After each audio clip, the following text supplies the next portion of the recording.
todos e todas.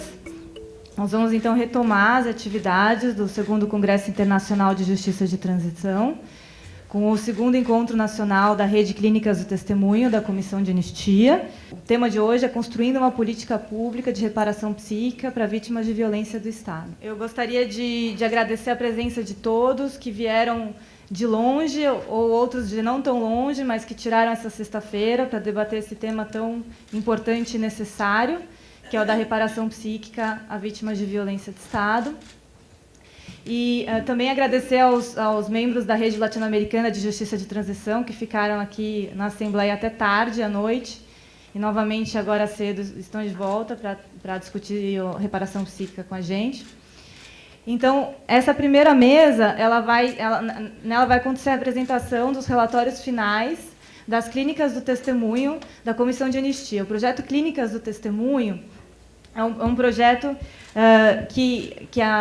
da Comissão de Anistia do Ministério da Justiça, adotado dentro da política de reparação da Comissão de Anistia a vítimas de atos de exceção de 1946 a 1988. No contexto da competência de reparação da Comissão de Anistia, foi adotado esse projeto de reparação psíquica, né, que começou em 2012 com um projeto piloto, com um edital de chamada pública para entidades da sociedade civil, que apresentaram projetos para a constituição de núcleos de clínicas do testemunho. Foram conveniadas quatro clínicas do testemunho: o Instituto Projetos Terapêuticos do Rio de Janeiro, o Instituto Sede Sapientia de São Paulo, o Instituto Sigmund Freud do Rio Grande do Sul e o Instituto Projetos Terapêuticos de São Paulo. E essas 4 clínicas atuaram durante 2 anos e meio, estão encerrando agora suas atividades, vão apresentar o relatório desse trabalho. Nós lançamos, em junho, o edital da segunda fase do projeto Clínicas do Testemunho, que já foi feita a seleção das clínicas, e nós estamos em um momento de celebração dos convênios. Essas clínicas vão começar suas atividades no começo do ano que vem. Esse projeto é um projeto pioneiro em reparação psíquica no Brasil. Ele cria bases para outras políticas públicas em reparação psíquica, inclusive para vítimas de violência no presente. Então, é um projeto de extrema relevância. Bom, eu vou já passar a palavra, porque acho que o mais interessante para conhecer o projeto Clínicas do Testemunho é ouvir as experiências das próprias clínicas. Então, eu passo a palavra para a coordenadora da Clínica do Testemunho do Instituto Projetos Terapêuticos do Rio de Janeiro, Vera Vital Brasil. Bom dia a todos e todas. Eu estou falando em nome de uma equipe que já vem há muitos anos trabalhando conjuntamente. Eu vou falar o nome das pessoas, que, por favor, levantem suas mãos para que todos fiquem conhecendo. Cristiane Cardoso, Eduardo Lossícer, Marília Felipe, Jane Calhau, que sumiu, Tânia Coker. É que eu não estava te vendo. Bom, ao invés de um relatório propriamente dito, eu pensei em trazer para vocês um pouco do nosso percurso, o percurso durante esses 2 anos e meio em que estivemos juntos nesse projeto. Mas a nossa trajetória é muito mais antiga. Ela vem dos anos 91, quando nós, como uma equipe ligada a um movimento social, que é o Grupo Tortura Nunca Mais do Rio de Janeiro, tivemos a oportunidade de irmos construindo, pouco a pouco, um trabalho de atenção clínica aos afetados pela violência do Estado. De lá para cá, muitas coisas e muitas diferenças e muitos olhares e muitos trabalhos teóricos e práticos foram desenvolvidos, certamente. Mas foi justamente no momento em que nós já tínhamos um certo acúmulo de uns 20 anos de trabalho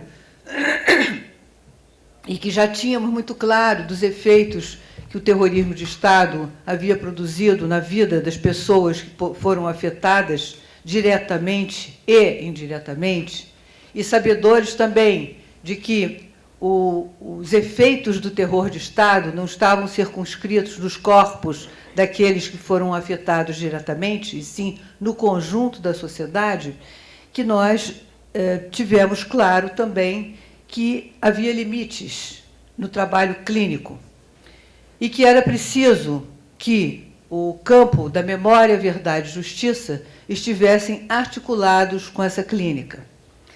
Sabíamos também que os efeitos da tortura,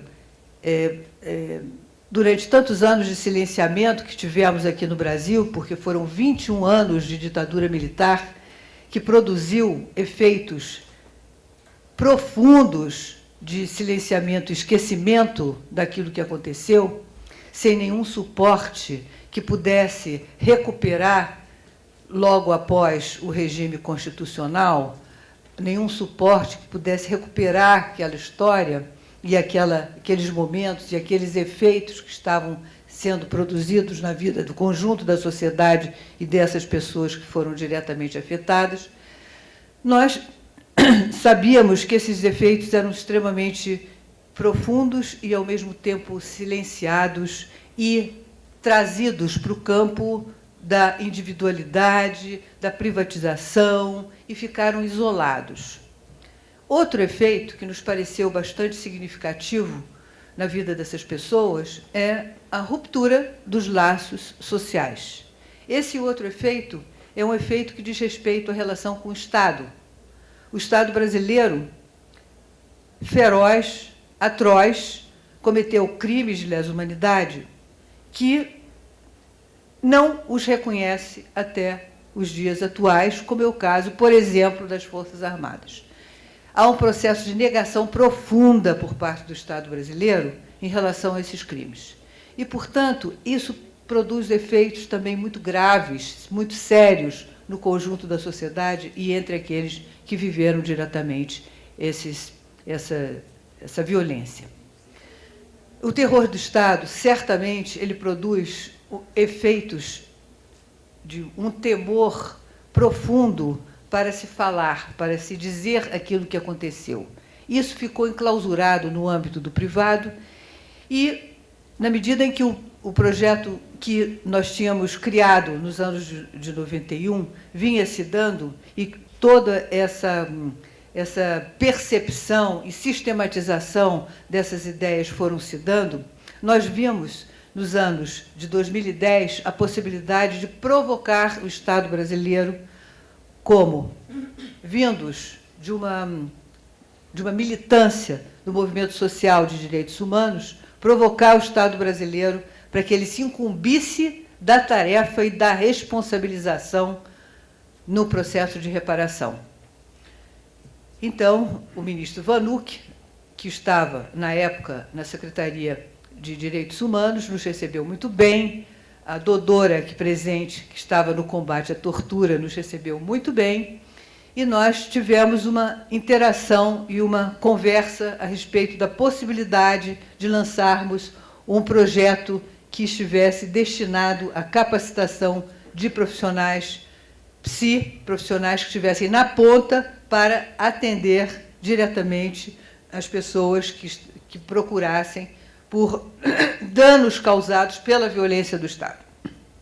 Infelizmente, esse projeto não foi à frente, mas nós tivemos a grata satisfação de fazer uma articulação, nessa época, com o Centro IOA, Centro Fernando Ioa, da República Argentina, da Secretaria de Direitos Humanos da Argentina, em que o tema do testemunho já estava vibrante na ocasião. A Argentina estava começando seus processos de julgamento e o tema do testemunho já vinha com a força que ele veio se desenvolvendo no nosso projeto atualmente. Tivemos uma reunião no âmbito da rede, aqui em Brasília, a convite da Dodora, e, logo em seguida, uma reunião no Rio de Janeiro, um dos lugares mais violentamente atingidos pela violência policial do Brasil, que nunca tinha discutido sequer o tema da violência policial, da violência do Estado entre os profissionais da área psi.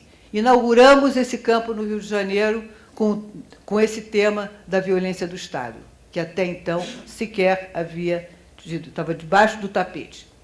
E, logo em seguida, fomos a Buenos Aires, onde participamos de um seminário organizado pelo Centro IOA. Para nós, foi muito importante esse tema e, como equipe autônoma, independente, sem nenhuma vinculação, nem com o Estado, nem com o movimento social, mas uma equipe que trazia na sua formação um vínculo com os movimentos sociais, nós criamos a possibilidade de fazermos um intercâmbio com alguns países. Então, fizemos no Rio alguns encontros e já estávamos lançando esse tema, o tema do testemunho da verdade, testemunho da justiça, clínicas do testemunho, trabalho grupal, a potência grupal. Foram eventos que nós fomos organizando em articulação com as entidades da sociedade civil. Isso, para nós, foi uma experiência muito importante, porque não só a gente compartilhou, trocou com os nossos interlocutores essa experiência, como também, para nós, foi muito importante já termos a possibilidade de uma aproximação com a temática da justiça de transição e, ao mesmo tempo, nos seminários que já estavam começando a ocorrer em torno da Comissão da Verdade, que já estava despontando no horizonte aqui no Brasil.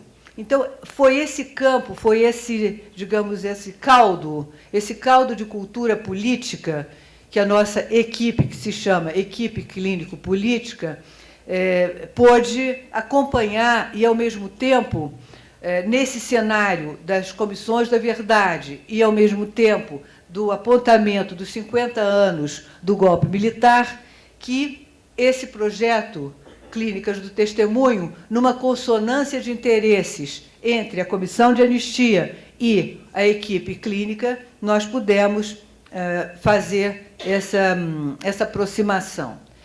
Esse projeto marca uma diferença em relação ao anterior, sem dúvida alguma. Nele está inscrito necessariamente a questão da reparação, a reparação que o Estado tem o dever de fazer. É um processo de reconhecimento do dano causado e, ao mesmo tempo, tem uma duplicidade. É o reconhecimento do dano causado e é, ao mesmo tempo, o reconhecimento de que o Estado tem que fazer esse reconhecimento. Então, é um reconhecimento duplo. É um reconhecimento em que começa a se construir um campo, um tecido que estava esmagado pela violência do terror do Estado. Esse tecido é um tecido a ser construído com muitas mãos e, ao mesmo tempo, é um tecido que é lento de ser construído. O nosso trabalho é um trabalho que se instaurou, então, como disse a Carla, por um edital em 2012, e que, em 2013, iniciamos, sempre tendo a clareza de que era um trabalho que tinha de ser feito com muitas mãos, através de muitas mãos. Um projeto piloto é um projeto experimental. E, portanto, a convocatória foi uma convocatória ampla. E foi muito interessante, porque no primeiro encontro público que nós fizemos, nós tivemos a oportunidade de ter presentes muitos atores sociais estiveram presentes, partidos políticos, movimentos de direitos humanos, familiares de mortos desaparecidos, familiares de presos políticos, enfim. Nós tínhamos uma diversidade de presenças ali que já nos permitiu perceber o quanto essa temática Clínicas do Testemunho já convocava a testemunhar. Esse foi o primeiro impacto que tivemos e que, para nós, veio se desenvolvendo ao longo do projeto. Ou seja, os primeiros grupos que nós fizemos, os grupos de recepção e acolhimento, já vinham com essa marca. O que antes os clientes do projeto anterior custavam durante muito tempo ou não reconheciam que essas marcas daquele passado produziram nas suas vidas efeitos terríveis, eles já vinham, as pessoas já chegavam no projeto trazendo aquilo que elas tinham vivido, já reconhecendo na sua fala, no seu testemunho inicial, aquilo que elas tinham vivido. Foi um disparador importante essa chamada, Clínicas do Testemunho. Nós tivemos eu não vou entrar em detalhes no nosso trabalho, porque o nosso tempo é curto, eu queria apenas fazer algumas provocações, mas, ao mesmo tempo, trazer essa trajetória que foi construída entre muitos e também mostrar para vocês como é que nós estamos entendendo que esse projeto piloto possa se ampliar, né? Porque a missão desse projeto piloto nada mais é do que a construção de uma política pública de reparação psíquica, que nós temos chamado de reparação simbólica, reparação psíquica, reparação psicológica. Há vários termos aí circulando entre nós. Então, eu queria trazer um pouco essa trajetória de uma pergunta que nós, como clínicos, sempre fazemos. De onde vem, como vem e por que vem? A nossa missão é justamente criar uma política pública que se instale a nível nacional. E, para criar essa política pública, nós convocamos várias mãos para participarem desse processo de 2 anos e meio.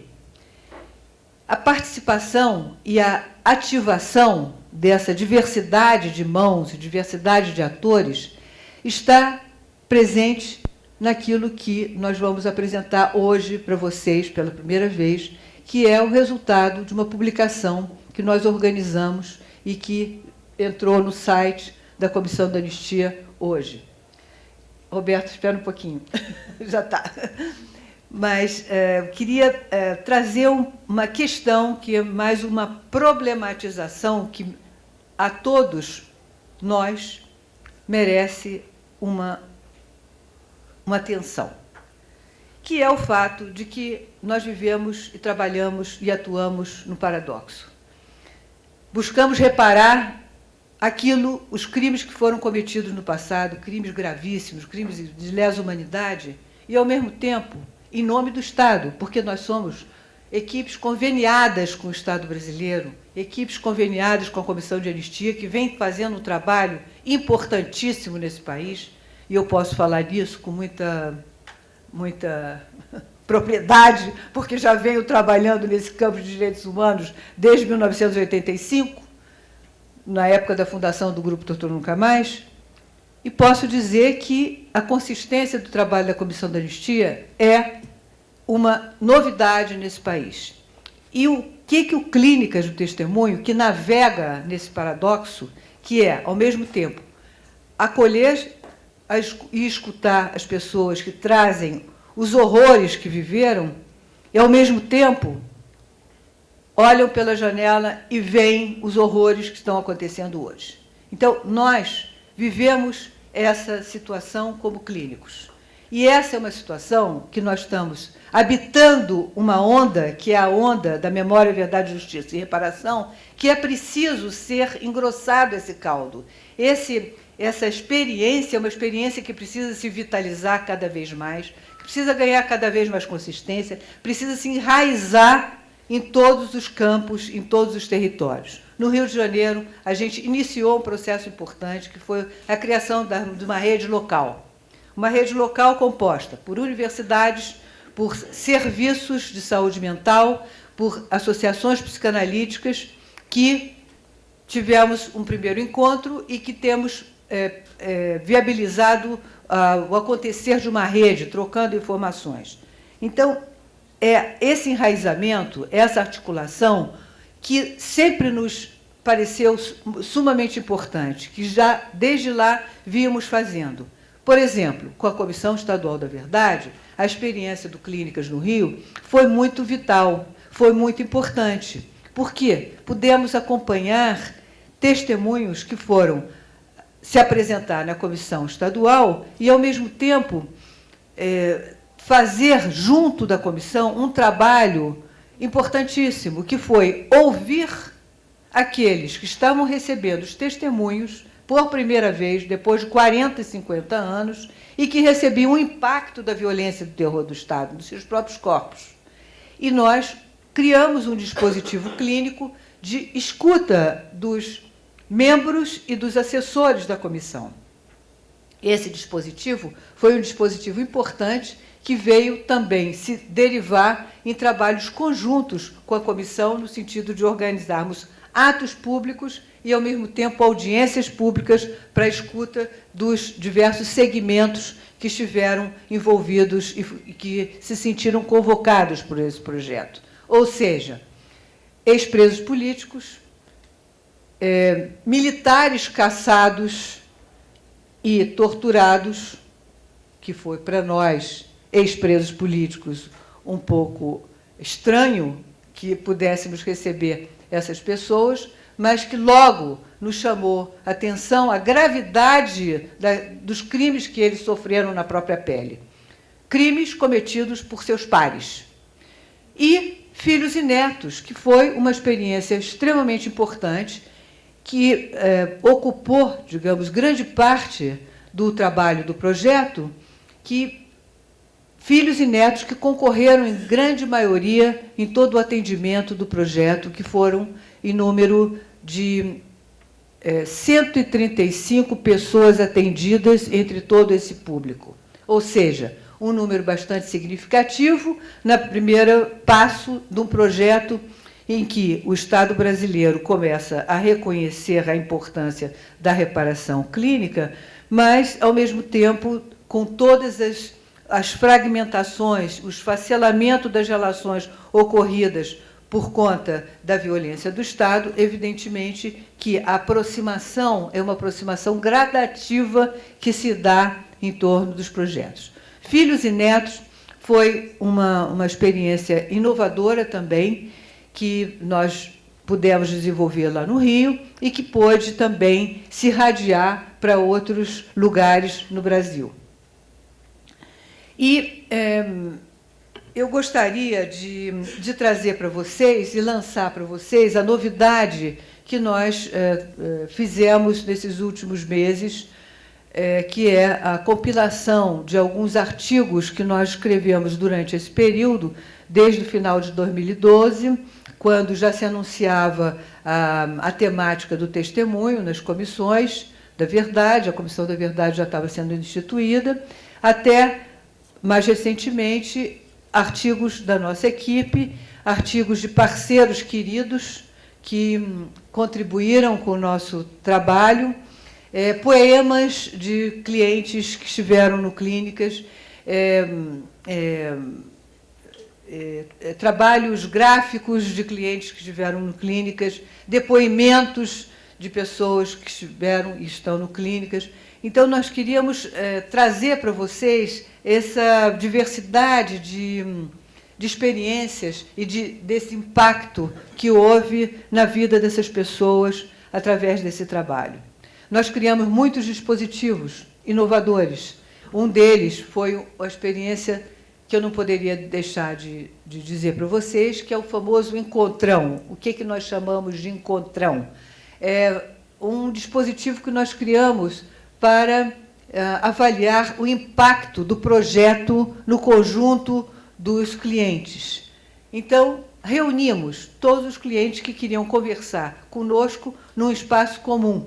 E foi muito interessante, porque segmentos que não haviam se conhecido anteriormente, filhos e netos, encontraram familiares, militares que eram vistos e experimentados, a sua experiência era uma experiência extremamente isolada, não é? Eram considerados párias e vistos pelos ex-presos políticos como possivelmente teriam sido algozes, ou olhados com desconfiança, puderam compartilhar no encontrão as suas experiências. Então, é um pouco essa dinâmica que nós fomos criando e nos parece importante deixar para vocês como referências para que detalhes a respeito dessa experiência possam ser melhor examinadas através não só do relatório, como também da publicação,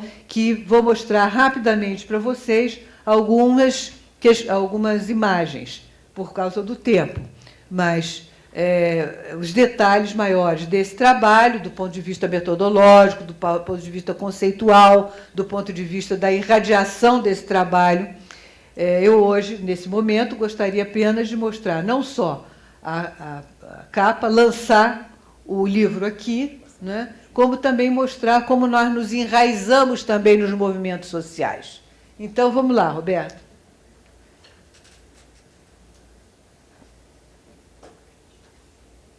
Queria dizer para vocês que esse é um livro que está disponível na Comissão da Anistia e entrará no site do Projetos Terapêuticos, no Instituto Projetos Terapêuticos, em breve. E é um livro que foi organizado pela Cristiane Cardoso, pela Marília Felipe e por mim. E ele traz toda a documentação, alguma parte da documentação em que nós estamos, não só nessa rede que se constituiu dos 4 projetos, como também nas audiências públicas, nos atos públicos, nos atos na rua. Roberto, pode entrar no movimento? Em que os movimentos, que é o último capítulo do livro, segue, por favor. Nós temos poemas de pacientes, já reconhecendo, né? Aqui nós temos a experiência de Filhos e Netos, que foi a primeira audiência pública lá na UERJ, a exposição que eles mesmos organizaram. Aqui um depoimento de um paciente nosso, que é filho de desaparecido político. A única foto que ele encontrou do pai dele pesquisando no DOPS, a cartinha que o pai mandou, ele não conheceu o pai. E segue. Aqui é o movimento Ocupa DOPS, que é um trabalho que é feito por um movimento ligado ao coletivo RJ Memória, Verdade e Justiça, ao qual nós estamos também ligados, e que registra não só as imagens de audiências e mobilizações, como também o desenho de um paciente que mostra ali a figura do DOPS. O outro. Aqui é uma poesia destinada ao Dia Internacional pelas pessoas que foram afetadas pela tortura, que é o dia 26 de junho. Aqui é o movimento Cinelândia, que é um movimento que foi inaugurado pela Comissão de Anistia e que foi integrado pelos militares que nós atendemos, fazendo uma mobilização mensal, da qual nós participamos, inclusive da reativação da placa da Comissão de Anistia, que eles mandaram fazer, e é uma mobilização bem interessante, que o público da Cinelândia passa e se integra e conhece, né? Então, nós estamos lá também nesse movimento. E o outro é uma outra atividade que se chama Cine Encontro 50-35, 50 pelos 50 anos do golpe e 35 pelos 35 anos da anistia. E registra aí duas imagens da Clínica do Testemunho, o depoimento de uma companheira nossa que faleceu esse ano, a Estrela Boadana, que deixou um legado fundamental para a história dos sobreviventes, e o trabalho que nós desenvolvemos também, que foi registrado pelo CRIAR Brasil, ligado à Comissão de Anistia, dos 50 anos. Então, esse trabalho está disponível no site da Comissão de Anistia e, em breve, estará disponível no site do Projetos Terapêuticos, do Instituto Projetos Terapêuticos. É um trabalho, como eu disse, constituído por textos reflexivos, cartas, depoimentos, como também poemas e legados dos nossos pacientes. Então, passo agora a palavra a Bárbara Conte, da Sigmund Freud, Associação Psicanalítica. Bom dia a todos. É muito importante para nós, depois de 2 anos e meio do trabalho que realizamos com os colegas, com a Comissão de Anistia, sobre o Clínicas do Testemunho, estar aqui podendo trazer um pouco do que Missão Impossível, né, em 15 minutos, a gente poder contar tudo que foi feito, enfim, toda a articulação, mas eu, assim como a Vera, gostaria de ressaltar aquilo que foi, digamos assim, a especificidade do nosso trabalho. O nosso trabalho no Rio Grande do Sul tem características distintas do trabalho, por exemplo, que a Vera traz do Rio de Janeiro. Primeiro, porque foi um trabalho albergado em uma instituição psicanalítica, o que também traz uma especificidade que eu vou tratar de poder passar para vocês. E segundo, porque existe no nosso Estado, assim como no país inteiro, mas a gente viu na carne o quanto o silenciamento e essa total ausência de querer saber do que foi a história da ditadura civil-militar, ela se, digamos assim, se materializou desde o primeiro momento, quando a gente fez a apresentação do nosso projeto. Então, a apresentação do nosso projeto, a gente fez uma mobilização bastante grande, né, na tentativa já de poder armar redes, porque eu acho que todo mundo estava na mesma, no sentido de poder mobilizar, além das pessoas interessadas mais especificamente nessa questão do terror de Estado, da violência de Estado, mas, enfim, outros setores da sociedade civil, de outros movimentos, nesse sentido de poder fazer uma aproximação entre verdade, memória e justiça.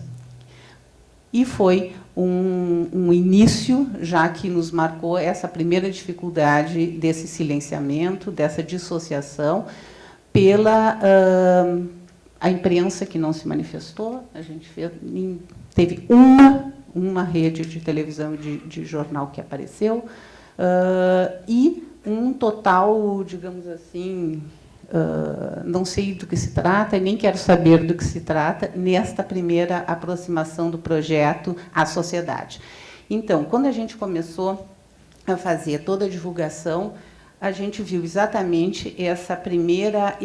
E, ao lado disso, a nossa expectativa de que um projeto, depois de todo esse tempo, que abre a possibilidade de escuta e de fala, seria um projeto onde as pessoas acorreriam de uma maneira assim muito...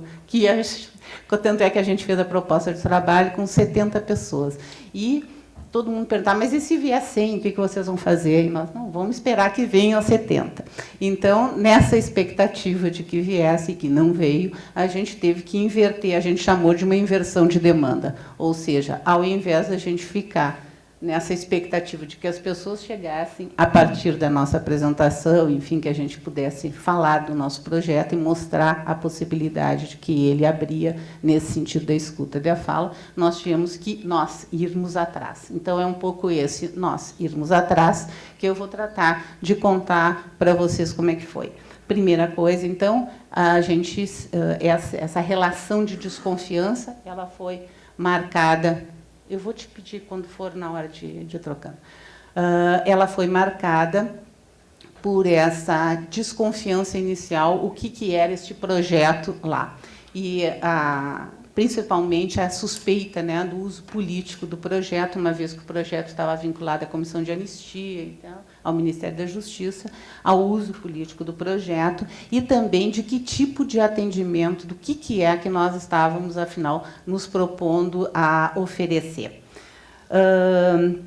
E uma das coisas que também a gente viu é que existia uma grande resistência nesse sentido. Muito bem, vamos falar, e como será a justiça, né? Quer dizer, o que vai ser feito por vocês e qual é o efeito disso no sentido de que haja efetivamente uma justiça.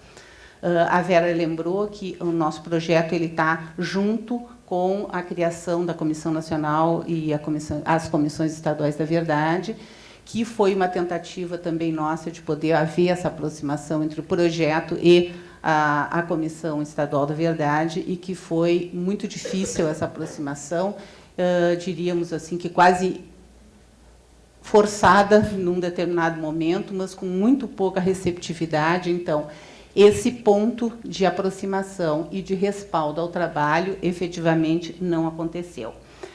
O que a gente começou, então, a fazer, e que foi um dispositivo bastante interessante no nosso projeto, foi as conversas públicas e as capacitações. As capacitações seria a meta 2 do projeto, a meta 1 do projeto é atendimento, né? E a meta 2 são as capacitações e as conversas públicas, que foi um dispositivo que a gente acabou tendo que inventar. Inventar, porque essa foi a aproximação que a gente fez. Podia passar o primeiro, deixa eu só ver se...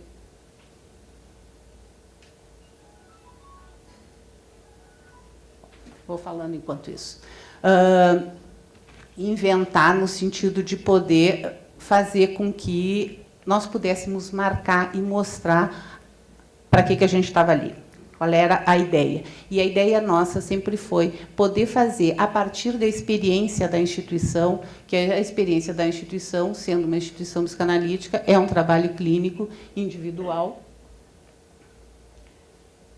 Já vou falar disso. É um trabalho clínico individual, e a gente, no sentido de poder dar essa abertura de escuta e de fala, pensamos no atendimento individual e no atendimento de grupo. Então, a gente chamou grupos de testemunho, o atendimento de grupo e os atendimentos individuais que eram oferecidos a partir da escuta das pessoas que vinham, então, ao longo do tempo, nos procurar. Então, eu queria mostrar um pouco do efeito que, a partir desse resultado, do efeito que foi nós começarmos e como é que a gente conseguiu avançar ao longo do tempo e ter outras pessoas que foram compondo, digamos assim, a nossa rede, que chegou a 55 pessoas sendo atendidas no final do projeto. Eu acho que é importante salientar como que a gente foi construindo isso também, com pares, com outras instituições, principalmente dentro da área a gente trabalhou muito com universidades, onde a gente sentiu muito claramente essa questão do desconhecimento da história, das pessoas não saberem o que era a ditadura civil-militar brasileira, de desconhecerem escolas de segundo grau, universidades. Então, a gente se aproximou muito, através das conversas públicas também, de locais que tivessem um pouco trabalhando com esse tema da memória, né? O Arquivo Público do Rio Grande do Sul, o Memorial, movimentos de Verdade, Memória e Justiça, comissões de direitos humanos. A gente foi fazendo um trabalho muito corpo a corpo, buscando pessoas, conversando com pessoas, entrando em contato, e aí a gente, através das conversas públicas, que justamente teve esse objetivo de trazer o que era, a partir da história, filme, discussão de texto, chamar pessoas, falar sobre os efeitos transgeracionais, um pouco sair da lógica de que o projeto seria um projeto somente para aqueles afetados diretamente pela violência de Estado. A gente também, assim como a nossa experiência conjunta, né, a gente trabalhou com oficinas com o pessoal do Rio, né, e abrir essa conscientização que não havia do quanto este afetado não era só para quem tinha vivido diretamente a tortura e a situação do terror do Estado, mas afetados seriam as pessoas que, como filhos, como netos, como setores da sociedade, se sentissem afetados no sentido de estarem corresponsáveis e com efeitos dessa violência. Então, esse foi um trabalho que foi uma conquista para nós, porque aquilo que parecia limitado a um grupo muito restrito e um grupo que não respondia ao chamamento do projeto, pôde se ampliar para quem eram as pessoas afetadas, o que afinal se falava, né, sobre efeitos transgeracionais e a relação entre aquilo que é da ordem do sofrimento psíquico individual e não deixar individualizado esse sofrimento e poder isso ser compartilhado sobre a forma dos grupos de testemunho. Então, esse foi um trabalho que, digamos assim, durante o primeiro ano de projeto, foi o que nos ocupou. né? Então, a estratégia primeira foi essa da intervenção para a criação de uma demanda de atendimento, e a ética com a qual se trabalhou foi exatamente a ética de uma escuta da demanda de sofrimento, né? E aquilo que a gente foi aprendendo e aquilo que a gente foi descobrindo no nosso projeto, a partir dos atendimentos, eu queria trazer para vocês, que foi um pouco da fala das pessoas, que é a repercussão, né, dentro das causas das procuras que as pessoas foram fazendo. O acúmulo traumático sofrido ao longo dos anos de silenciamento, na relação com o Estado, a falta de ambientes familiares, sociais e profissionais para falar dos sofrimentos causados pela ditadura, muito dentro daquela lógica de quem é que ainda quer falar sobre isso. Toda vez que a gente ia num lugar, nos perguntavam, mas por que tocar, por que mexer, por que trazer de novo esse assunto depois de todo esse tempo, né? E isso a gente trabalhou muito quando houve a descomemoração dos 50 anos do golpe, nos vários lugares em que a gente foi. Esse foi um trabalho assim, muito importante de poder trazer o que é que, ao não ser falado, reaparece sob a forma de vários sintomas.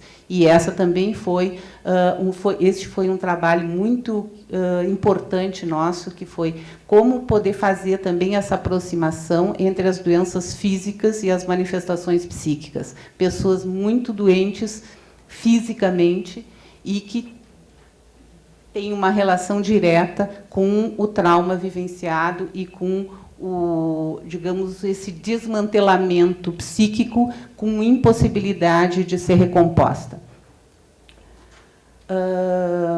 A reatualização do traumático relacionada ao efeito do depoimento, eu vou chamar assim, porque depois eu vou trabalhar um pouco essa questão da diferença entre depoimento e testemunho, para marcar aquilo que é o nome do nosso projeto, naturalmente, que foi o eixo que nos constituiu, que é a importância do testemunho.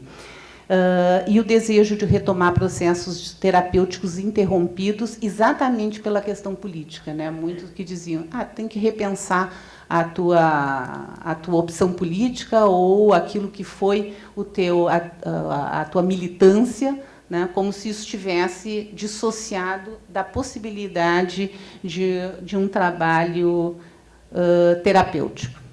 E as reatualizações traumáticas da efeméride dos 50 anos.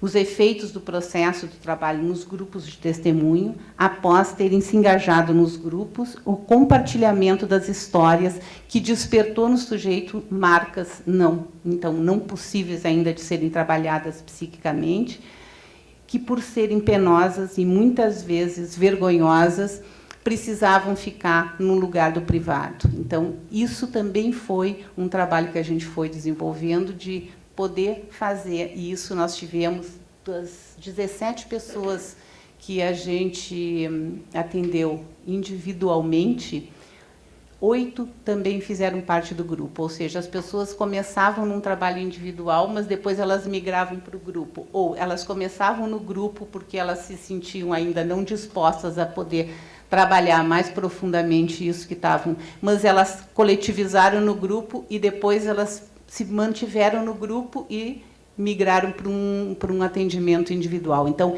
essa intersecção entre o trabalho individual e o trabalho do grupo foi muito importante, foi muito rica, e também essa possibilidade de trazer as outras gerações. Assim como a experiência do Rio de Janeiro, nós também tivemos em Porto Alegre o coletivo de filhos e netos, né, que foi culminou numa audiência pública que foi muito importante para que outras pessoas que até então nunca quiseram ter contato, nunca quiseram saber muito da sua história, pudessem se agregar ao grupo de filhos e netos. Tu podia passar o próximo, por favor? Aqui são dados, enfim, que eu vou ir falando. Pode continuar. Aqui, nós tivemos, então, ao longo do projeto, 1.260 horas de atendimento individual e de grupo.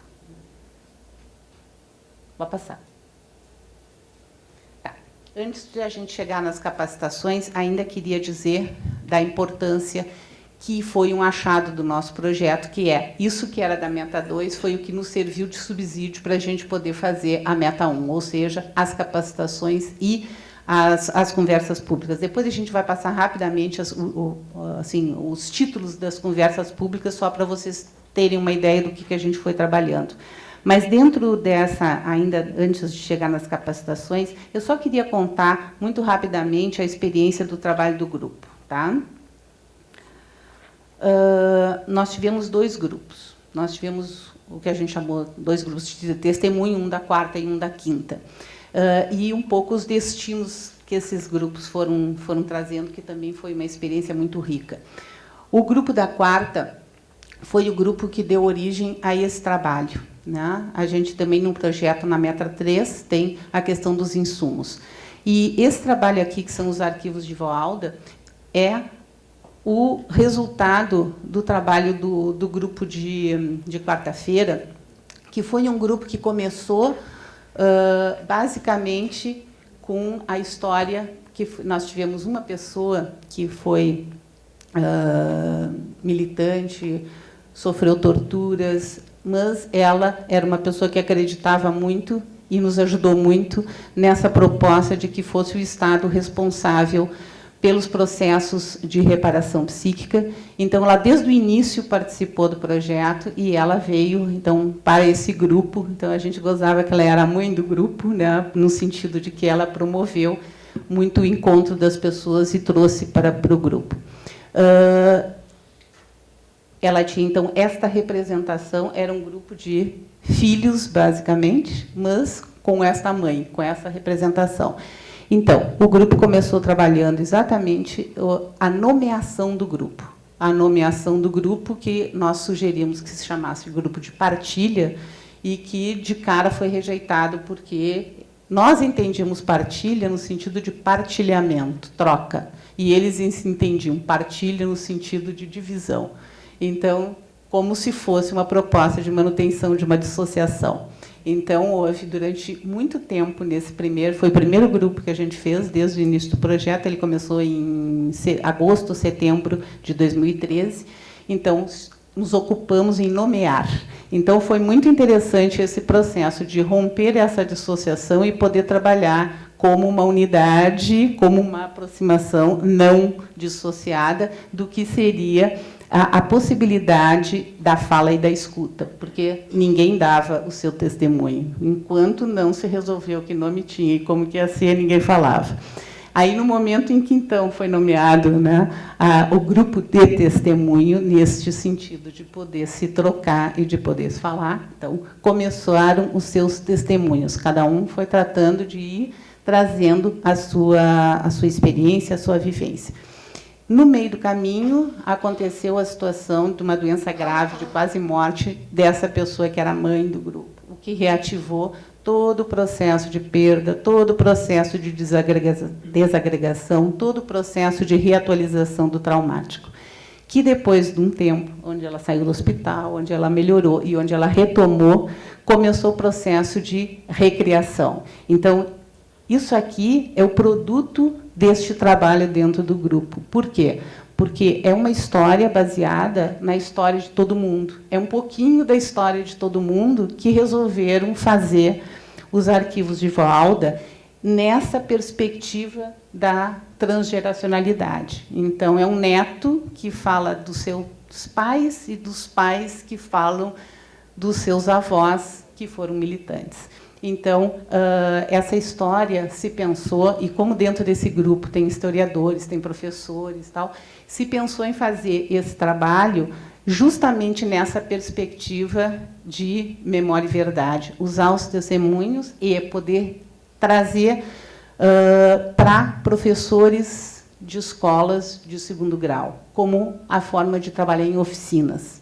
Então, oficinas onde essas histórias são em abertas, por isso que elas são assim, em pedacinhos, né? Elas são histórias abertas para que cada pessoa naquela oficina possa continuar a história e pôr dentro da caixinha, porque tinha um significante nesse grupo, que era a caixinha da pessoa que era a mãe do grupo, que era uma caixinha que foram os amigos que deram, quando ela se recuperou de 10 anos de amnésia em função do tempo de tortura, eles colocaram na caixinha todas as coisas que seriam representativas da sua vida e lhe deram de presente. Então, a gente tinha isso como uma certa metáfora do grupo, que era tudo aquilo que eles não conseguiam falar, que eles pudessem escrever e botar na caixinha. E a caixinha, então, tinha essa representação, então resolvemos fazer uma caixinha para guardar essa produção do grupo. Então, esse trabalho de criação, esse trabalho de coprodução, que foi a elaboração desse grupo, e no outro grupo da quinta-feira, onde também pôde ser trabalhado mais diretamente essa transmissão do que era o desconhecido de uma geração para outra geração, né? Uma vez que tinham mais pessoas afetadas diretamente, e começaram a se juntar os filhos e netos, que veio então a ser esse coletivo de filhos e netos, e toda uma mobilização também de que esses grupos saíssem de dentro da instituição ou assim, da representação física do projeto e pudessem também ser levados para fora, para a sociedade civil. Esse grupo era feito num sindicato, não dentro do espaço da instituição, e também culminou com a audiência pública, que ali fora, na exposição que está colocada, tem uma parte do que foi também a exposição que a gente fez nesse evento, nessa audiência dos filhos e netos, onde aparecem cartas, onde aparecem bilhetes, onde aparecem fotos, enfim, aquilo que as pessoas foram trazendo para dentro do grupo como uma forma de restituição e de recomposição simbólica da sua história.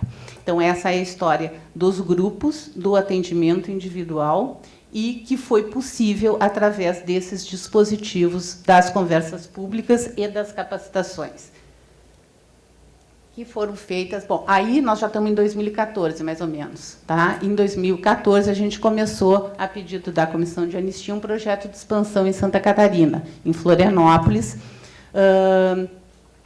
e que também começamos a trabalhar conversas públicas e capacitações, no sentido de poder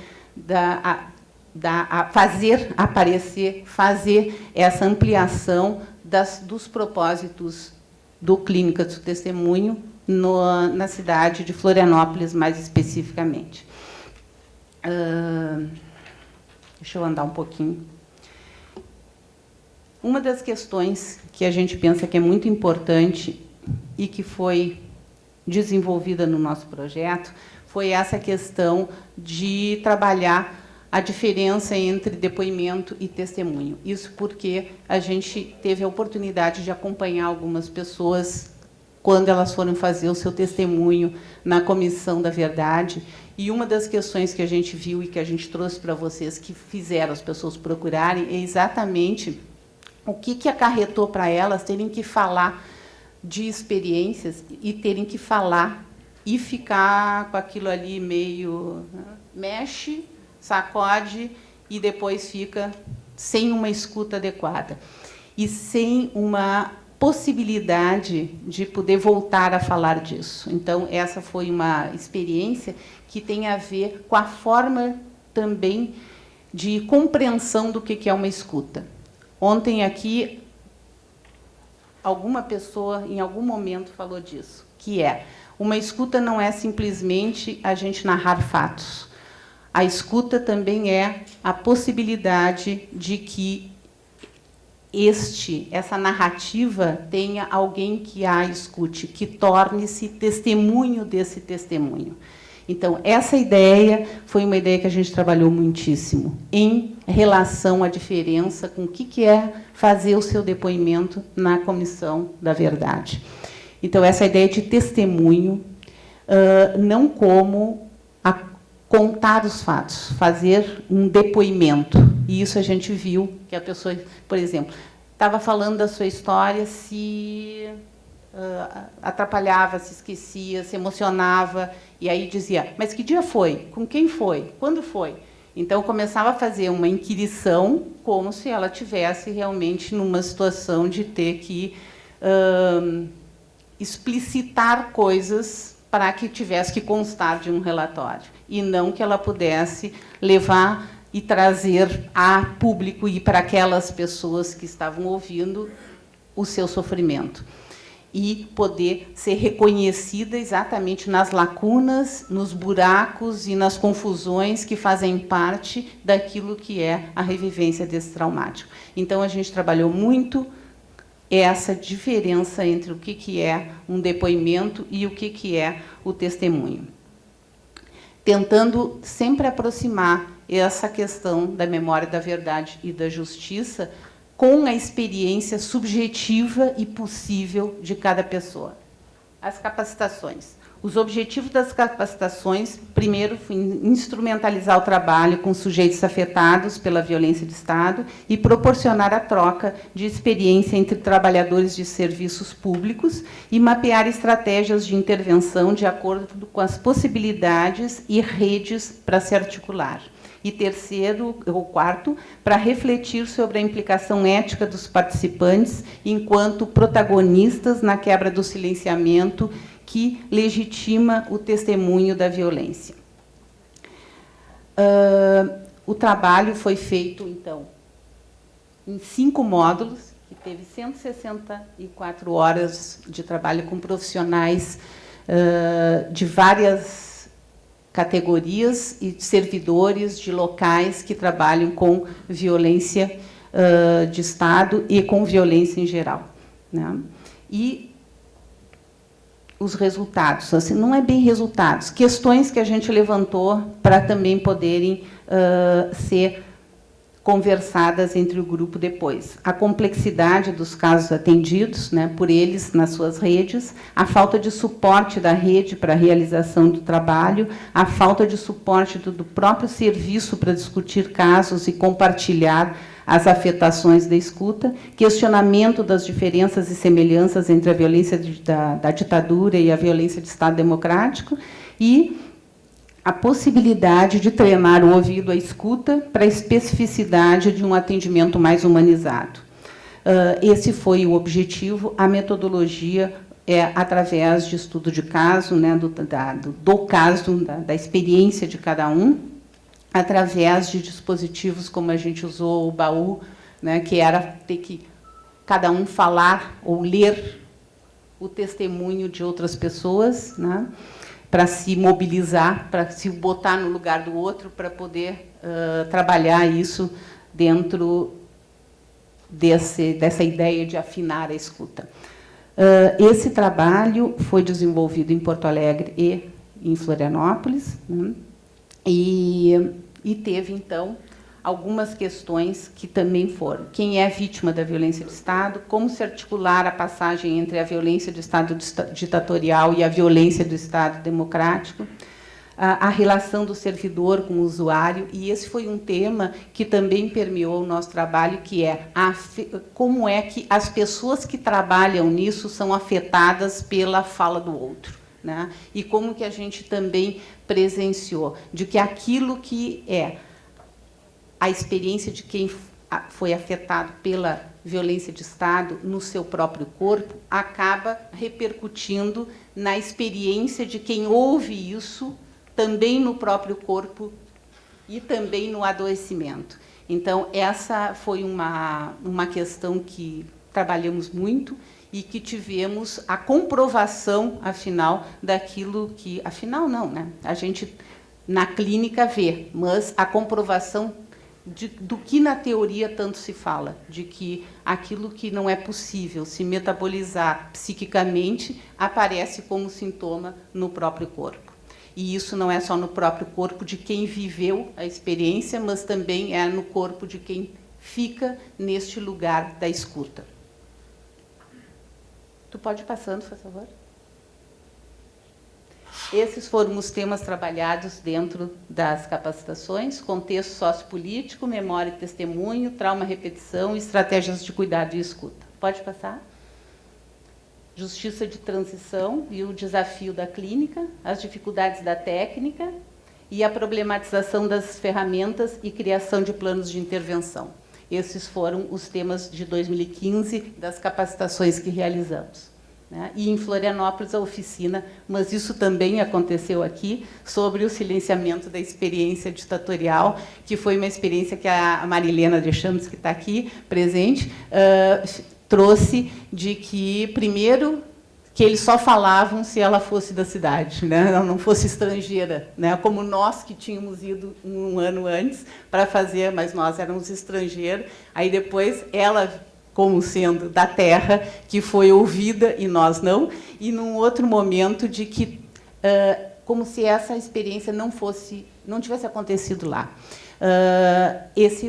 Dentro dessa ideia de quem é o estrangeiro e aonde aconteceu, a nossa experiência no projeto no Rio Grande do Sul foi de que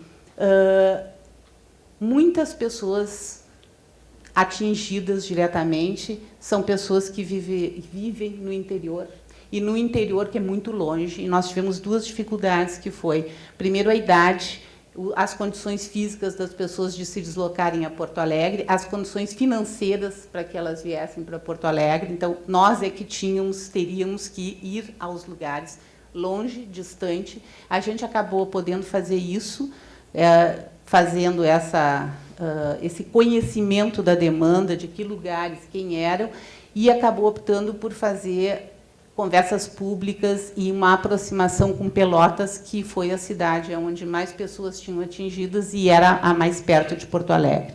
Essa é uma proposta de que a gente descentralize também da capital e possa recorrer o Estado de uma maneira a atingir algum público, e que é um público bem grande dentro da população que temos no Rio Grande do Sul.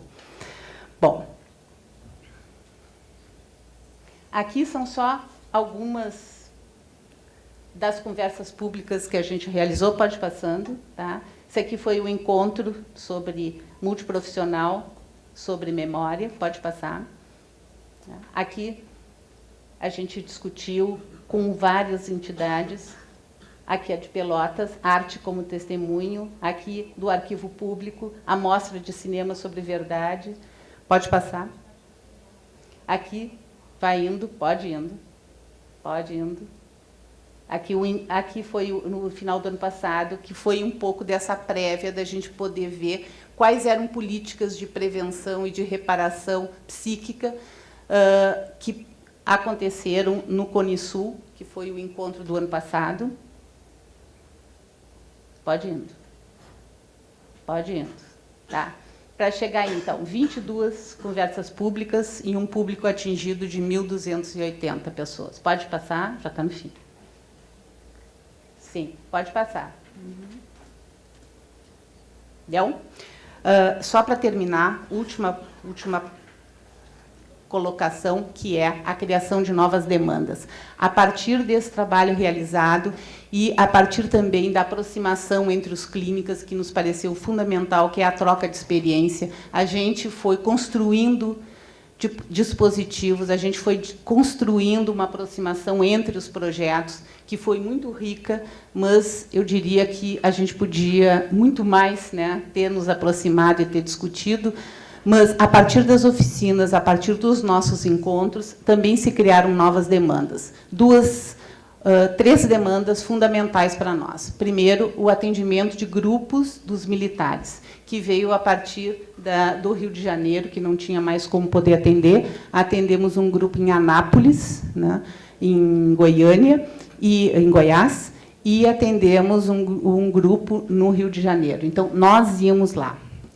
Essa foi uma demanda. A outra demanda partiu da própria Comissão de Anistia, no sentido de podermos acompanhar uma caravana de anistia e conversar com as pessoas que participaram da caravana, no sentido exatamente de poder trabalhar o efeito do que é passar 8, 9, 10 horas nessa movimentação psíquica que envolve uma caravana de anistia, com os seus técnicos, com as pessoas envolvidas, e depois um diagnóstico institucional da própria Comissão de Anistia. Então, essas foram demandas específicas que nos surgiram em 2015, do nosso projeto terminou os atendimentos em julho, mas que trazem também essa questão de o efeito que causa em quem ouve aquilo que é o traumático do outro. Eu penso que, pelo menos uma ideia do que foi o trabalho que a gente pôde construir no Rio Grande do Sul e em Santa Catarina, ressaltar que esse trabalho foi um trabalho conjunto, coletivo, 18 pessoas participaram, e, além disso, a gente trabalhou muito com as discussões entre nós do efeito do trabalho e da condução do trabalho, supervisões clínicas e discussões entre os grupos que fizeram a participação específica e direta nesse trabalho. Então, agradecer a todos e dizer da importância do projeto, da continuação do projeto e, principalmente, da troca entre colegas, que é fundamental para que o trabalho se desenvolva e para que a gente se mantenha engajado e sempre buscando soluções que sejam possíveis de atingir o maior número possível de pessoas. Obrigada. Passo agora a palavra a Maria Cristina Ocares, do Instituto Sede Sapientia de São Paulo. Estou muito feliz de estar neste encontro latino-americano, porque junto as duas partes de meu ser. Eu sou nascida na Argentina, mas faz 37 anos que moro no Brasil e sou brasileira. Então, aqui posso falar para todas as pessoas de Latinoamérica e escutar todas as pessoas que estão engajadas nas mesmas lutas que estamos engajados eu desde jovem. Eu faço parte em São Paulo do Instituto Sede Sapientia, que é uma instituição que começou sendo ligada à Pontifícia Universidade Católica, mas depois virou uma instituição autônoma que depende das cônegas que é dirigida pelas cônegas de Santo Agostinho, que é uma parte da igreja muito progressista. A irmã Sueli Velato foi, até faz 6 meses, a vice-presidenta da Comissão de Anistia. E a gente entrou em julho de 2012, começamos a trabalhar no projeto da Clínica O Testemunho. Então, são mais de 3 anos, porque a gente começou a trabalhar quando saiu a primeira chamada, o primeiro edital. Então, nós começamos em julho de 2012, inclusive em agosto de 2012 teve um evento deste tipo na Universidade de São Paulo, em colaboração com outras instituições políticas universitárias, e a Fabiana Rousseau já veio com toda a sua proposta do Centro Ulloa, etc., etc., e da Secretaria de Direitos Humanos da Presidência da República da Argentina. A gente se apresentou nesse edital, que foi um fenômeno histórico construído no governo, e ganhamos. E então criamos uma equipe de psicanalistas. A gente começou sendo 6 psicanalistas que nos planteávamos o que vamos fazer nesta prática que este novo projeto nos demanda. Uma preocupação de nós era pensar que tinha peculiaridades traumáticas padecidas pelas pessoas que nos consultariam. Em princípio, o problema era se as pessoas nos consultariam, porque era 50 anos de golpe militar, 40, 50 anos de silenciamento, e a coisa é reprimir, apagar e silenciar. Então, me lembro que em 1º de fevereiro de 2013 nos reunimos aqui em Brasília, no Ministério de Justiça, com o Paulo Abrão, todas as equipes, e dizíamos, bom, mas a quem vamos atender? E então a gente criou o dispositivo das conversas públicas, que foi um dispositivo que a gente considerou, a gente fez 8 conversas públicas, que são uma maneira de convocar a cidadania, não só aos anistiados, sino toda a cidadania, para que possam digamos, discutir, elaborar, até testemunhar nesses espaços clínicos públicos. A gente fez 8 conversas ao redor de filmes que foram, a gente foi comprovando que eram espaços clínicos, pelo que provocavam, desencadeavam nas pessoas presentes, não é? O primeiro grupo que a gente fez, a gente chamou de grupo de escuta e acolhimento, porque a gente tinha uma lista de pessoas, o Ministério da Justiça, a Comissão de Anistia, tinha recebido, tinha mandado, convocado, informado da existência deste novo programa, e tinha pessoas que tinham respondido a essa convocatória e se inscrito. Então, a gente tinha 16 pessoas que tinham escolhido trabalhar no SEDES. Então, a gente chamou a isso grupo de recepção e acolhimento, onde começamos a tentar ver o que podíamos fazer. Simultaneamente, fomos fazendo as conversas públicas e em novembro de 2013 decidimos abrir um outro grupo que se chama, e que existe até a atualidade, de Grupo de Reflexão e Testemunho. Esse grupo de reflexão e testemunho foi um grupo constituído como um grupo aberto, onde as pessoas podiam entrar quando quisessem, e já não eram aqueles amnistiados que tinham procurado a Comissão de Anistia, sino pessoas que, inclusive, nós tínhamos feito convocatórias telefônicas, informado via e-mail, e é um grupo que foi muito exitoso. Chegou a ter, circulando, 30, 35 pessoas, e a gente, além de fazer esses 2 grupos, foi fazendo atendimentos individuais, porque tem pessoas que diziam literalmente que queriam mais aprofundar nas conversas individuais com um psicanalista. A gente pensa que os testemunhos que aparecem nos grupos, como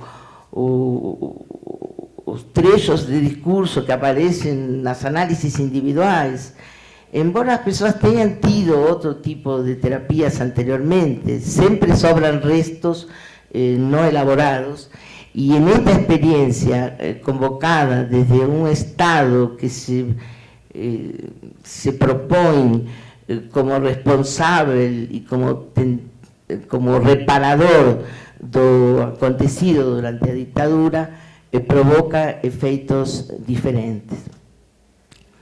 Eu quero, simultaneamente, a gente foi cavando um espaço na cidade de São Paulo, porque as clínicas do testemunho, e isso é a coisa mais, não sei, bem gratificante para nós.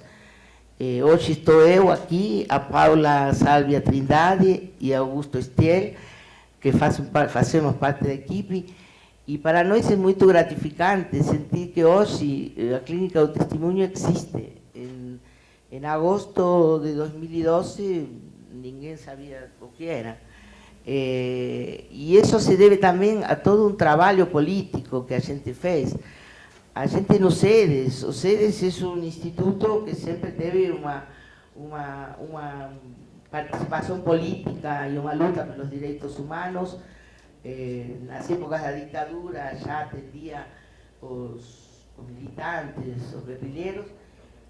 Nas épocas, no final da ditadura, recebeu os estrangeiros que fugimos de outras ditaduras mais fortes, mais violentas, e nos refugiamos no Brasil. E então a gente começou a fazer um trabalho político que já era próprio da instituição, mas neste caso para fazer alianças e relacionamentos com o Memorial da Resistência de São Paulo, com o Núcleo de Memória e Preservação Política, com a Comissão da Verdade de Rubens Paiva e o deputado Adriano Diogo. Então a gente foi cavando um espaço no território da cidade de São Paulo, no território político, que deu muito certo, não? Então, hoje, inclusive, esta minha fala é uma homenagem a um dos companheiros, parceiros neste trabalho e nesta luta, que é o Milton Belintani. Ele era o diretor do Núcleo de Memória e Preservação Política, que ontem deveria ter estado aqui no palco, em outra mesa da Justiça de Transição, e não pôde estar porque faleceu, morreu de um ataque cardíaco imprevisto segunda-feira. Depois eu vou ler para terminar um pouco como exemplo de um testemunho recolhido em nossos espaços de trabalho, o depoimento que o Milton escreveu. Então, o que eu queria deixar bem claro é que o testemunho que a clínica, o testemunho, fala de um testemunho que não é aquele que procura um juiz no crime, digamos, penal. O juiz quer um depoimento, como dizia a Bárbara, algo que, onde foi, como foi, provas. O que a gente chama testemunho é a fala, a colocação em palavras de um sujeito de experiências traumáticas que não são possíveis de narrar totalmente, que sempre vão ter buracos, mas que nesta experiência vão poder se costurar um pouco esses buracos. Nossa experiência foi muito enriquecedora, terapias grupais, terapias individuais, e o outro eixo, que é o de capacitação de profissionais. O CEDES é um local de excelência de formação de profissionais, e então a gente fez 5 oficinas para profissionais da saúde mental e da justiça, e agora estamos entrando no segundo momento do processo, na segunda chamada do edital, mais 2 anos de trabalho na Clínica Testemunho, e vamos trabalhar com a Secretaria de Saúde da Prefeitura de São Paulo, capacitando pessoas para poder trabalhar, inclusive não só com os afetados pela violência do Estado durante a ditadura, sino também com os afetados pela violência policial na atualidade. E o terceiro eixo, que é o eixo de pesquisa, a gente fez um livro que não tem peça na saída, porque a gente trouxe livros para distribuir para todo mundo, e a gente fez um vídeo documentário para botar na internet, e estamos na preparação, na filmagem de um curta-metragem que vai entrar no espaço comercial dos cinemas e que vai chamar, por enquanto estamos discutindo o nome, mas é provável que se chame O Som do Silêncio, o Eco da Fala, para um pouco falar de toda esta situação, onde a gente pensa como psicanalistas que se há um lugar onde o destino possa ser contrariado, esse lugar é o lugar da palavra, não? Embora as palavras não alcançam para, digamos, para poder elaborar. A gente está construindo um projeto de reparação psíquica e nossa discussão é, bom, até que ponto se pode reparar situações traumáticas vividas durante o terrorismo do Estado, não? Então, essa é nossa tarefa mais ou menos nestes 3 anos. Vou ler para terminar o depoimento do Milton. Diz: a identidade insistia que era o mesmo Milton Luiz Belintani. Rua Sena Madureira, 663. O golpe de 1º de abril de 64 mudou a rotina da casa, localizada quase na esquina com a rua Cubatão, na Vila Mariana. Ali, nos 2 anos anteriores, o Comitê Central do Partido Comunista Brasileiro realizou incontáveis reuniões para discutir os avanços da Revolução Brasileira no governo Jango. Sob o calor da quartelada, o partido incumbiu meu pai e o camarada Sérgio Guedes de encontrar lugar seguro para a família de Luís Carlos Prestes. Não havia. Guedão e meu velho concluíram que seria impossível esconder a companheira do Cavaleiro da Esperança, Maria, e 7 dos 10 filhos que o secretário-geral teve numa mesma casa. Foi preciso separá-los em diferentes lugares. 2 das crianças menores, Rosa e Ermelinda, ficaram conosco por semanas. De dia, elas, meu irmão, a mais velha de minhas irmãs, Carla e eu, brincávamos. À noite, as meninas choravam por não saber onde estavam a mãe e o resto da família, nem por quanto tempo ficariam na nossa casa. Em setembro, nossa família decidiu se mudar. A casa, que já ficara avisada em 1962, quando meu pai foi preso pelo DOPS por causa de um piquete na Avenida Miguel Stéfano, numa greve na fábrica ali perto, agora era algo. Fomos para longe. Alameda Pamariz 86, na Vila Helena. Hoje, esse microbairro da zona sul de São Paulo e todos os demais entre a Avenida Indianópolis e a Avenida dos Bandeirantes, que à época não existia, foram encapados por Moema. Decisão unilateral do mercado imobiliário. Avenida Ibirapuera, onde circulava bonde Rodrigues Alves, Largo 13, era ao lado da Alameda dos Maracatins a única via asfaltada. No quarteirão oposto, depois do cruzamento com a Alameda dos Carinás, ficava a maior casa dos ciganos no bairro. Havia outras, e antes dela, um enorme terreno baldio que meu irmão Reinaldo e eu explorávamos a cavalo, feito com cabos de vassouras descartadas. Como relutávamos em sair da rua, minha avó nos colocou medo, dizendo que as ciganas costumavam roubar crianças.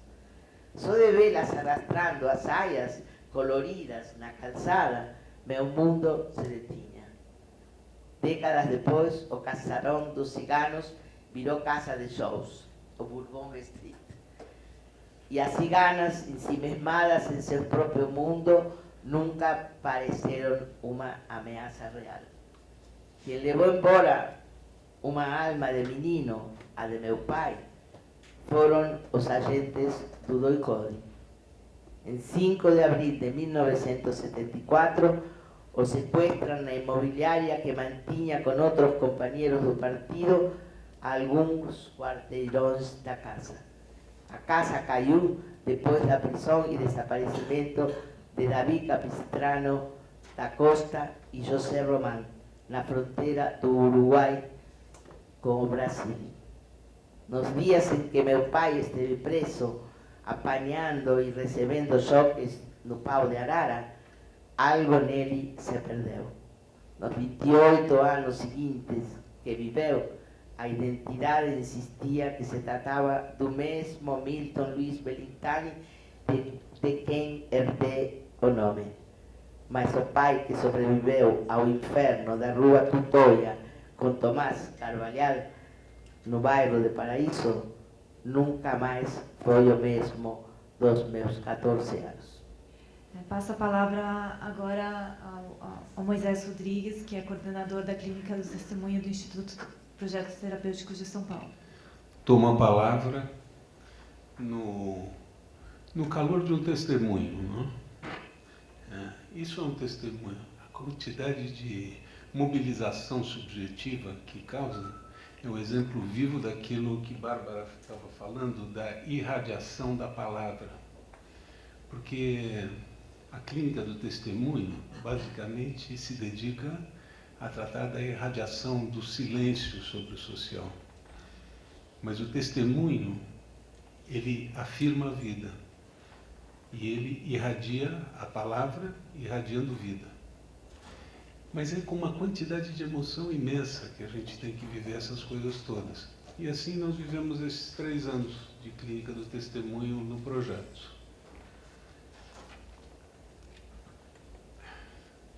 Nós somos uma pequena instituição clínica. Para nós, clínica é sempre uma experiência piloto.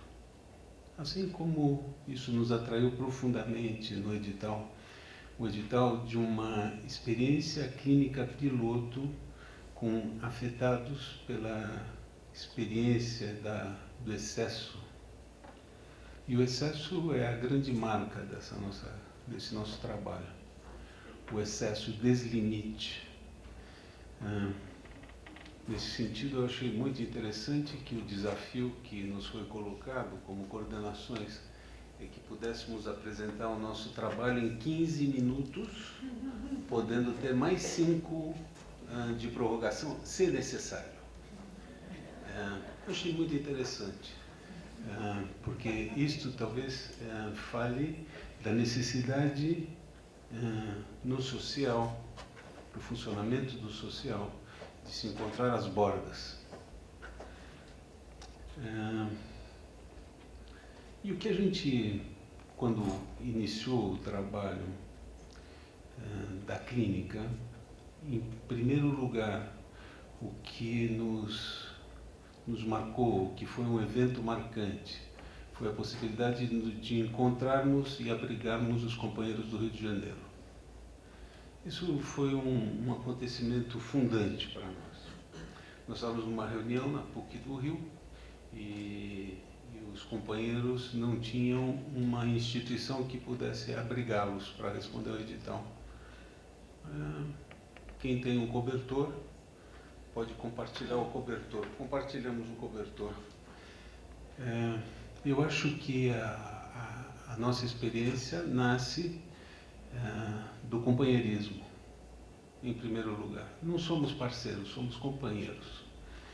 E isso define fundamentalmente que qualidade de clínica nós vamos fazer. É uma clínica realizada por companheiros. Buscamos intensamente saber como essa clínica que se desdobra entre companheiros podia aprofundar-se no entendimento da ação da violência sobre a subjetividade humana. Esse foi o nosso grande desafio. Claramente nós percebíamos os efeitos, vivemos os efeitos em nós, devastadores dos anos da ditadura. Talvez uma das coisas mais terríveis que a gente viva e que é mais chocante quando a gente sai para o social, para os nossos encontros públicos, é encontrar pessoas que não sabem nada sobre esses anos. Ou pessoas que lembram vagamente de alguma coisa.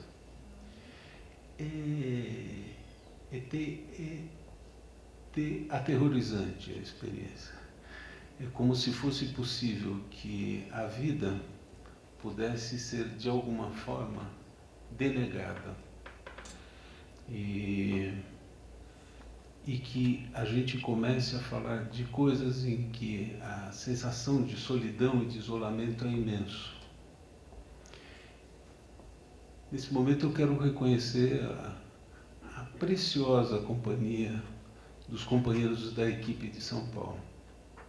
Luísa Mercadante, Maria Beatriz Costa Vanucci, Rodrigo Blum, Pedro Antunes, Marta Zolini e Cristina Herrera.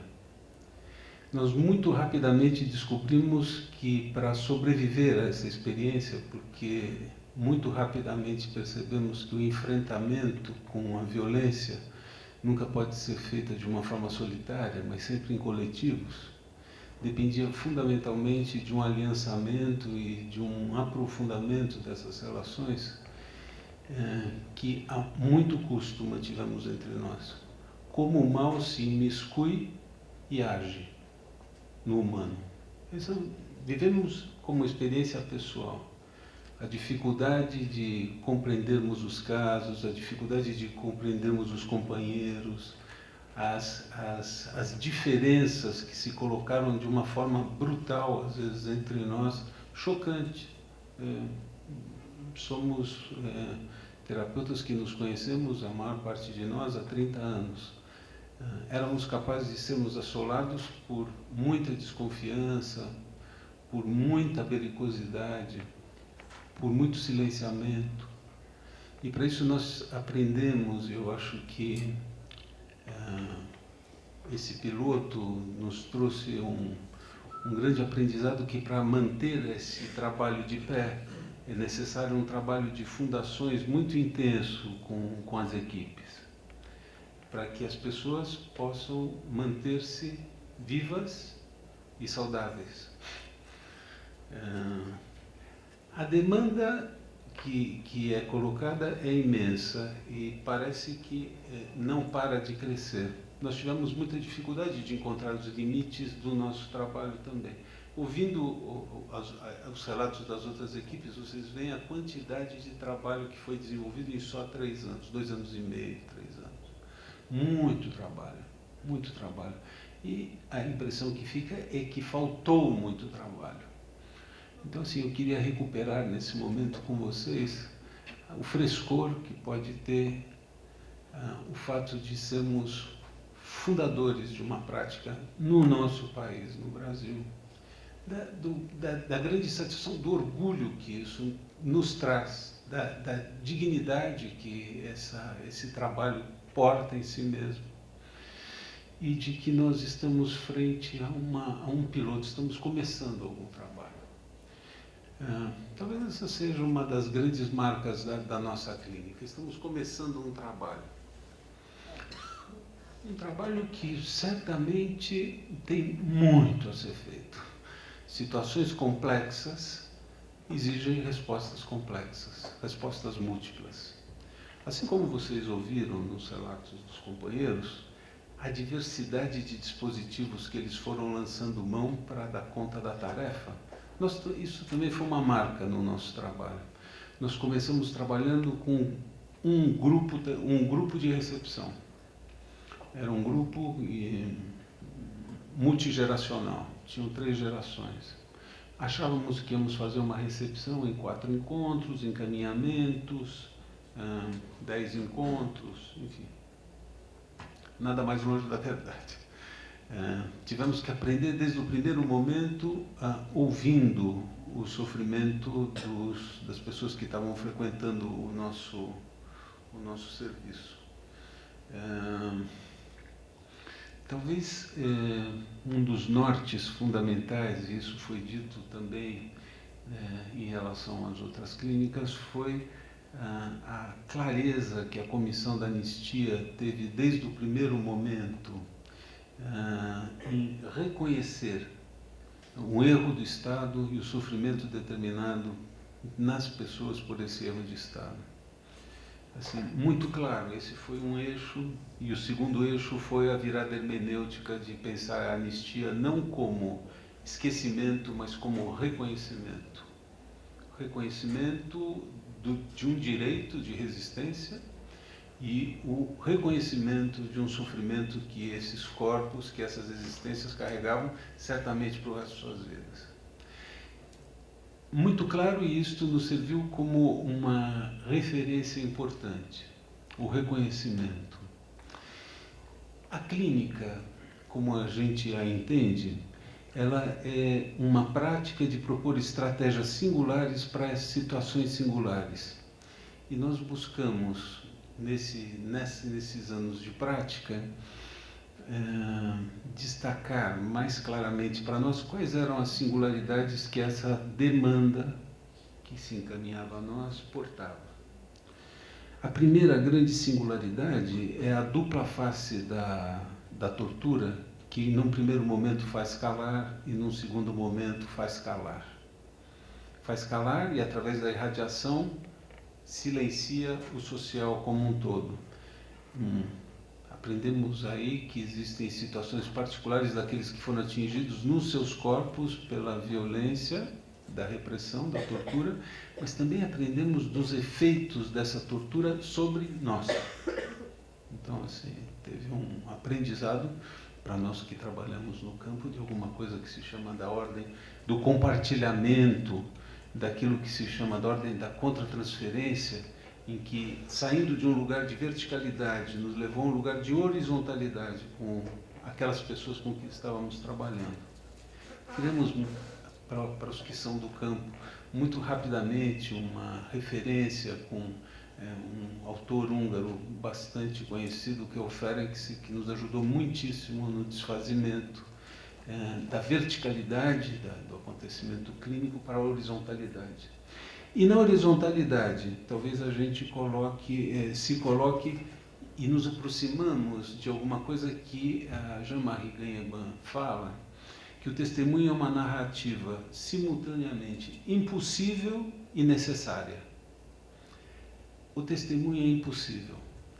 De diversas formas nós falamos isso. Cristina falava do esburacamento que nunca haverá de se completar, por exemplo. Os colegas falavam de como outros mecanismos reparatórios são fundamentais, que se colocam ao lado do atendimento. O reconhecimento moral, o reconhecimento econômico, o reconhecimento dos pares. Acho que estamos começando a caminhar nesse sentido. Com qual complexidade nós precisamos trabalhar para enfrentarmos essa questão? O grande risco de que a gente ache que já sabe alguma coisa e se torne excessivamente afirmativos. Eu gosto de pensar que estamos começando e que, neste momento, compartilhamos os primeiros poucos frutos que temos. Poucos frutos. Uma coisa com que nos defrontamos com uma situação muito complicada era de que tamanho seria a demanda que essas clínicas teriam. Certamente, nós não sabíamos quando nós começamos se eram 70, 700, 7 mil. Me lembro desses números falando entre nós. Era uma coisa assim, porque tínhamos 70 mil processos de pedido de anistia, se 10% pedirem. Pá. A verdade é que nos encontramos com algo terrível, que é o silenciamento. Não são 50 anos, 40 anos, 30 anos, 10 anos, é o silenciamento social. E como enfrentar-se com o silenciamento social? Nós lançamos mão de uma estratégia que para nós foi muitíssimo interessante, que nós chamamos de conversas clínicas públicas. Colocamos o clínicas no meio. Não seriam conferências, não seriam palestras, não seriam esclarecimentos. Assim, apresentaríamos um disparador, sabendo do efeito de radiação do testemunho, um documentário de testemunho. 3 terapeutas psicanalistas ocupariam a frente do público e, usando aquela máxima do bispo da TV Record, diriam: fala que eu te escuto.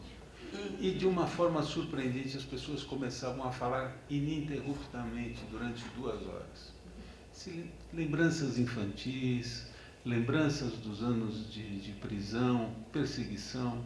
Era impressionante, as pessoas falavam muito. Fomos procurar referências também para isso. E os grandes coletivos. Quem trabalhou tratando dos grandes coletivos? 3 referências a gente também aí pôde firmar no nosso trabalho. Moreno, psicodrama, o terapeuta tem que ir aonde o povo está. Isso parece que o Moreno falava isso, não? Muito claramente. A segunda referência do trabalho com grandes coletivos foi com Bion e o terceiro com Pichon River.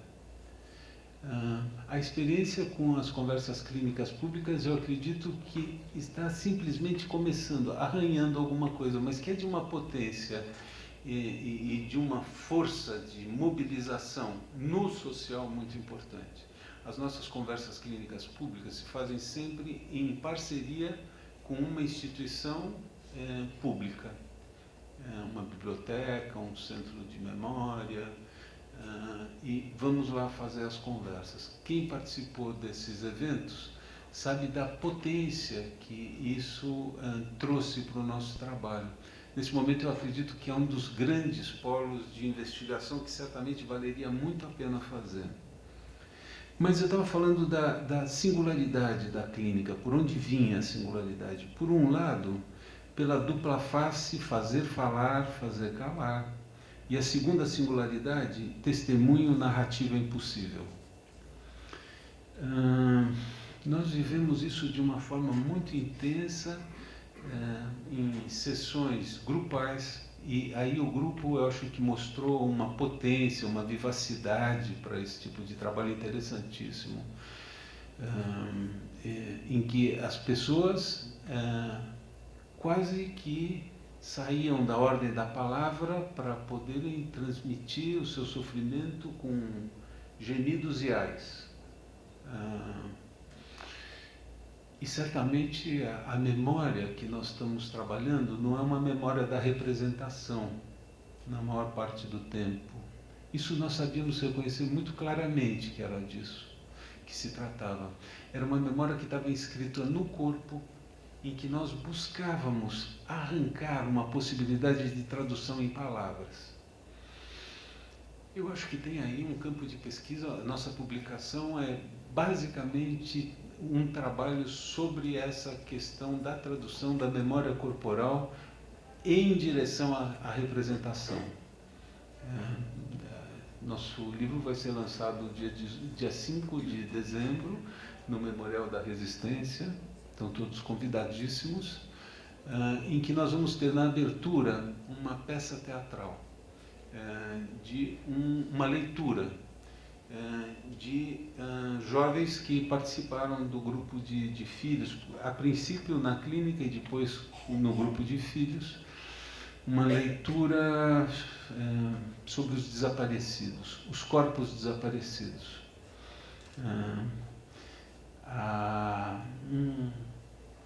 Acho que um grande ganho que essa clínica nós pudemos experimentar foi um dispositivo que nós chamamos incubadora de projetos. A incubadora de projetos, ela era um lugar onde os participantes da clínica podiam colocar seus projetos de criação de testemunho. E nessas, eu acho que uma linha fecunda de trabalho, não só a busca das narrativas, mas dos produtos intermediários que vão se fazendo entre a memória corporal e a representação, que são possíveis de se acessar através da arte. Me parece que esse é um grande canal. O teatro, as oficinas expressivas. Tivemos uma experiência de uma oficina de patchwork, de transformação de materiais, múltiplas técnicas de transformação de material. Aquela coisa absolutamente agradável do trabalho compartilhado, em que as coisas começam a aflorar e são possíveis de serem contidas sem serem exatamente ditas. Na passagem entre aquilo que era puro corpo para o ainda não representação. Uma experiência desafiadora, eu acho, para o segmento dos trabalhos clínicos nas próximas viradas. Testemunhar é mais do que narrar uma história, é mais do que organizar uma narrativa. Testemunhar é poder fazer essa passagem do indizível à possibilidade da palavra. E eu acho que esta clínica porta um grande desafio, não só de ouvir aquilo que ficou silenciado durante 50 anos, mas das questões que não puderam ser formuladas ao longo dos 50 anos. O que nós nos encontramos são questões que nunca foram feitas. A questão não é só da reclamação, ou do muxoxo, ou da expressão do excesso sobre o corpo, mas daquilo que ainda não tem formulação. Eu acho que nós estamos abrindo um campo para que possam ser feitas questões que nunca foram feitas.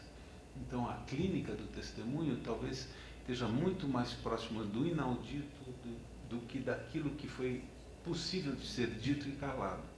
Nós demos um título ao nosso livro e ao nosso documentário. Nós temos também um documentário bastante bacana, que os dois vão ser lançados também no dia 5 de dezembro, que é Travessia do Silêncio. Esse é o título, Travessia do Silêncio, Testemunho e Reparação. A gente acha que aí tem uma súmula bastante importante do que fizemos. Eu acho que foi isso. É isso que eu gostaria de compartilhar com vocês, com muito prazer.